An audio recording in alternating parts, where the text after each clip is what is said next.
Et ce matin, toujours dans le cadre de la visite officielle que poursuit en Polynésie française le ministre des Outre-mer Sébastien Lecornu, il va être question de nucléaire et de développement avec notre invité, le père Auguste Wewe Carlson, président de l'association 193. Bonjour.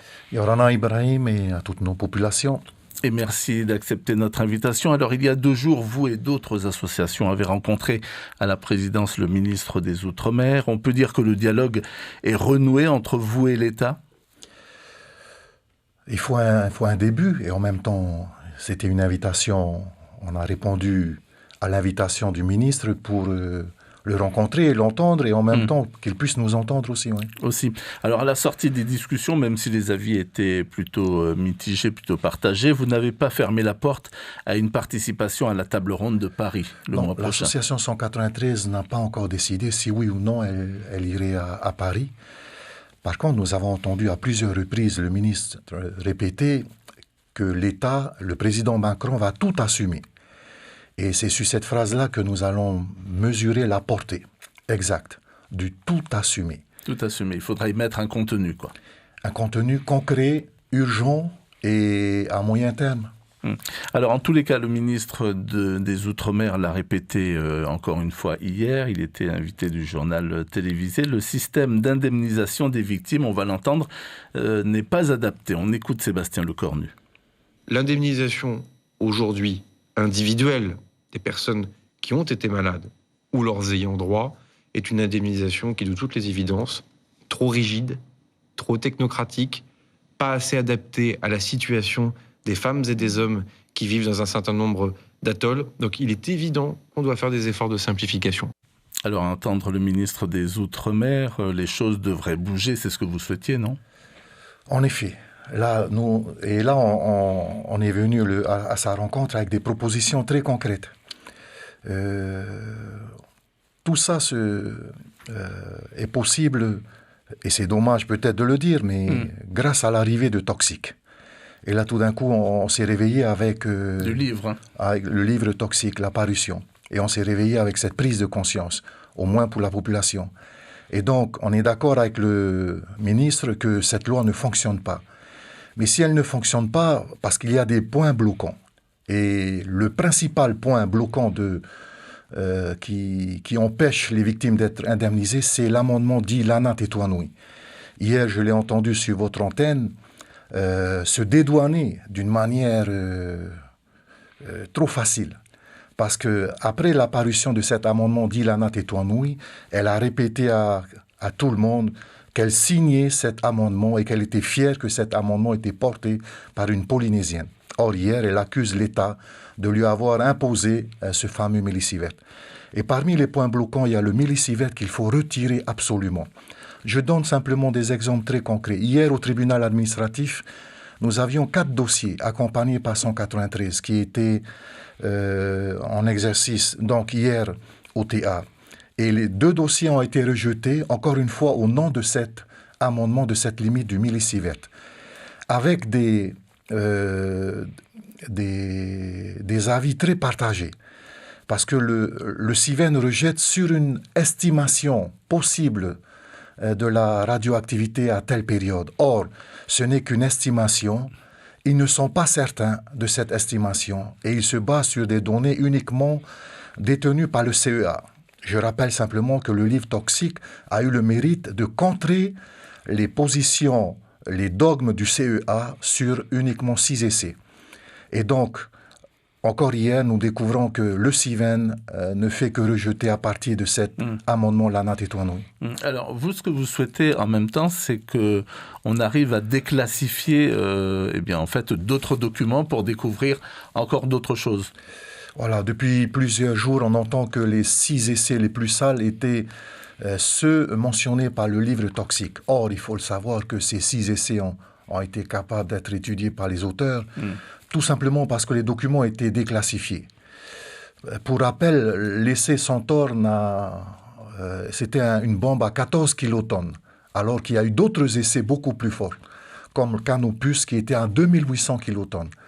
On a hâte que l'État soit vraiment crédible en déclassifiant tous les dossiers afin que les spécialistes indépendants puissent étudier ces fameux dossiers. Ça fait partie des demandes que vous allez mettre sur la table? En effet, voilà. Parmi les demandes qu'on a proposées, cette déclassification des documents, la réalisation des études dites des maladies transgénérationnelles, l'indemnisation bien entendu des familles qui ont été touchées, la réalisation d'études sur les conséquences environnementales.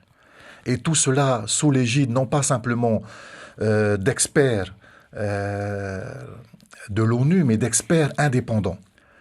Parce que parfois aussi, nous nous méfions de l'AIEA. L'AIEA qui est l'organe de l'ONU qui peut avoir des intérêts par rapport aux pays les plus nucléarisés. Et donc, ces mesures-là sont importantes. Les mesures les plus urgentes, nous rappelons au ministre que c'est le retrait du Mélissievert, le retrait de la date butoir du 31 décembre 1998, le retrait de la date butoir imposée aux ayants droit et le rajout des autres maladies radio-induites. Et là, nous tenons à ce que tous ces points soient vraiment discutés durant la table ronde. La table ronde, alors une table ronde qui, donc on l'a évoqué, devrait se tenir à Paris. Le ministre a précisé, parce qu'à un moment donné, certains hésitaient à Paris ou ici, le ministre, en tous les cas, Sébastien Lecornu, a précisé hier pourquoi Paris.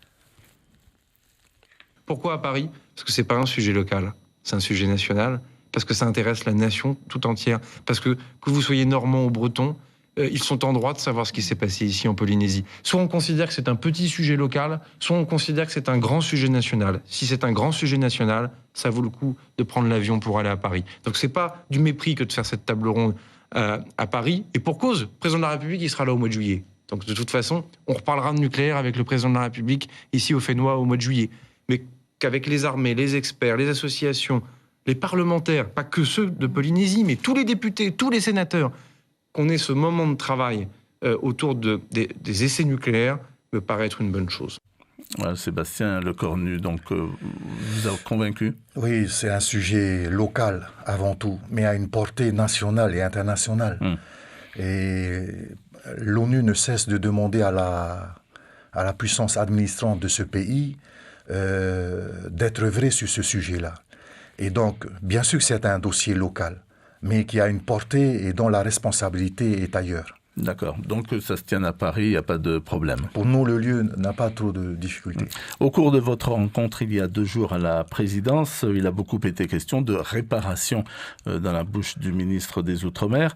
Alors écoutez la feuille de route avancée par exemple, le gouvernement, soutenue ici par Lana Tetuanui, la sénatrice. Elle était à votre place hier. La feuille de route qui a été un peu tracée par notre président Edouard Fritsch hier est un peu claire. Il y a l'aspect des malades eux-mêmes, ça sera un point, c'est sûr, et je pense même que ça sera le préambule. C'est un peu aussi notre position. C'est l'humain avant tout. Et puis viendra après tous les problèmes environnementaux, économiques et sociaux qui vont être aussi débattus. La sénatrice Lana Tetuanui, hier, elle était notre invitée café. Vous partagez cet ordre du jour? À l'association 193, on ne pense pas partir d'une seule voix. En tout cas, la délégation menée par le président Fritsch ne sera pas une délégation où il n'y aura qu'une seule voix. J'ai bien entendu Lana Tetuanui hier rappeler encore, et apparemment le président est d'accord, qu'il ne faut indemniser que ceux qui ont été à Mururoa. Quand est-ce qu'ils vont changer de discours? Quand est-ce que les associations qui partagent ce même discours changeront leur posture? L'association 193 défend toutes les populations et le livre toxique est venu encore confirmer que ce sont toutes les populations qui ont été contaminées. Et donc il y a une feuille de route, oui, mais pas une feuille de route déjà imposée d'avance. À l'association 193, on ne lâchera jamais les points les plus fondamentaux qui concernent la défense des victimes, bien entendu, mais aussi une réparation du pays, notamment la caisse de la CPS. Là, c'est un point important pour l'association 193. Oui, parce qu'en termes de réparation, qu'est-ce que vous comptez mettre en avant? Donc, il y a effectivement la CPS, mais encore. Il faut une réparation d'abord individuelle. Des familles sont touchées. Des hommes et des femmes meurent dans ce pays. Des orphelins sont là et des parents disparaissent. Il faut d'abord une indemnisation individuelle, juste, qui tienne compte de l'environnement de la famille. Il faut aussi une réparation sociétal, et nécessairement par rapport à cette caisse qui protège tous les Polynésiens. À l'heure actuelle, on n'est pas très loin de 100 milliards de dépenses du pays, de la caisse de la CPS. Donc, quelle est la position de l'État par rapport à cela? La question de Mururo également, où l'État doit agir pour pouvoir dépolluer plusieurs sites dont la contamination existe toujours. Alors, une des critiques que l'on formule souvent à l'égard donc de vous autres associations, c'est que vous ne partez pas en fait unis, donc mais plutôt divisés, dispersés.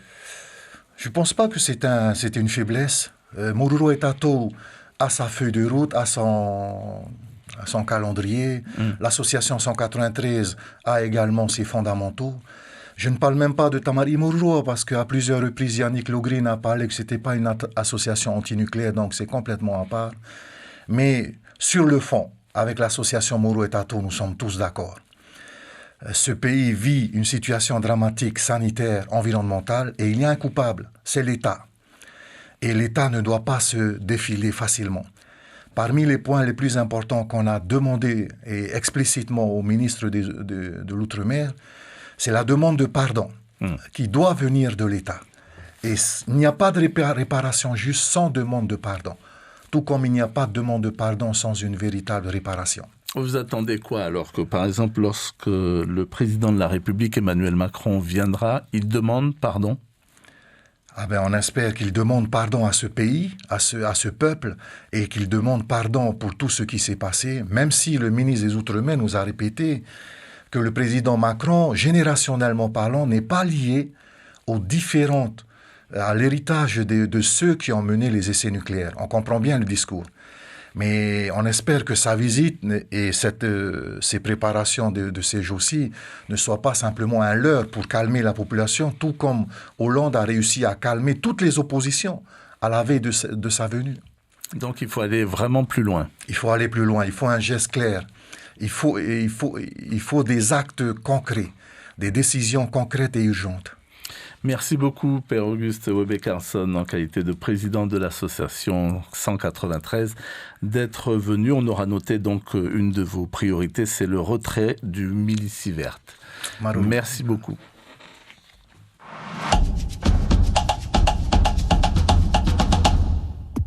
L'Europe